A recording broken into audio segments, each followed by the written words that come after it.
Hello, Kehilat Darchei Tzion. We're on Erev Shabbat, Parashat Vayetzeh.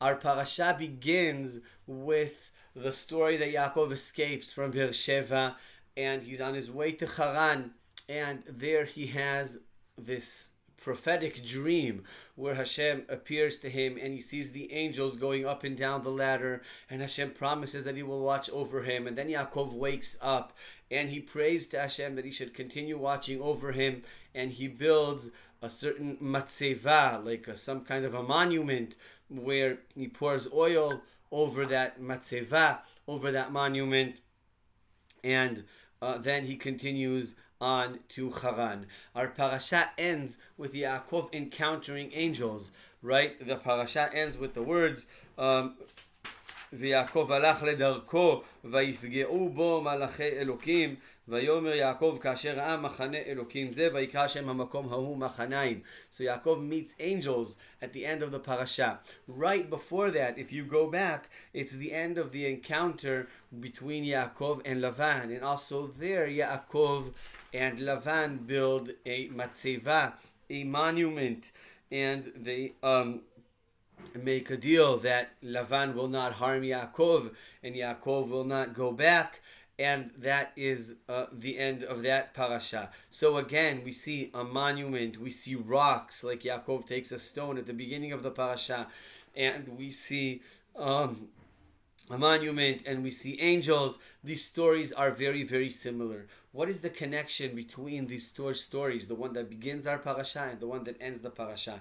And I think you might say that this is the prayer and it's being answered, or Hashem's promise and its fulfillment, that Yaakov prays to Hashem that he will watch over him and guard him. Hashem promises Yaakov he will watch over him and guard him. And actually, when Lavan is coming closer and closer to Yaakov, and he is very upset at Yaakov for running away, and he's upset at Yaakov for stealing his terafim, his idols, or whatever that was.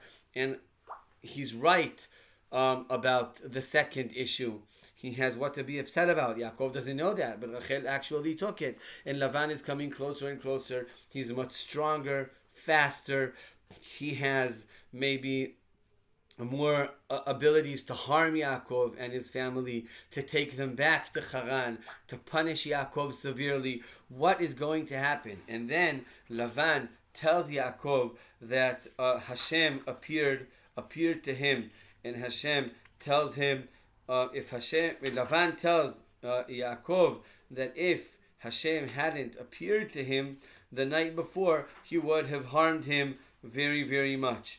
Elokei avichem emesh amar elai lemor yishamer lecha midaber im Yaakov mitov ad ra. Hashem appeared to me and told me not to harm you. And this is the fulfillment of that prayer of the beginning of the parasha. So we have this closure at the end of the parasha. The parasha begins with Yaakov going on this journey, and it ends with Yaakov coming back from this journey. It starts with Yaakov going on his own, and he comes back full with a family and wives, and he's rich. He leaves empty-handed, and he comes back full with so much that he has in his personal life, in his monetary status.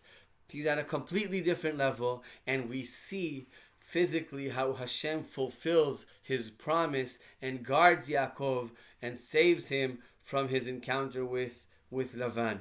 And from this, I think we can take the message, the basic message that the Ramban explains to us, that is taught by the first dream in the parasha where Yaakov sees the angel. And the message is that Hashem is going to watch over Am Yisrael. There will be difficult times. There will be times where Am Yisrael has to escape. There will be painful times. But at the end of the day, Hashem is there with us, guarding us, watching over us. And at the end, Be'ezrat Hashem, we'll have, as the song says, Od Yoter Tov, Od Yoter Tov. Shabbat Shalom to everyone.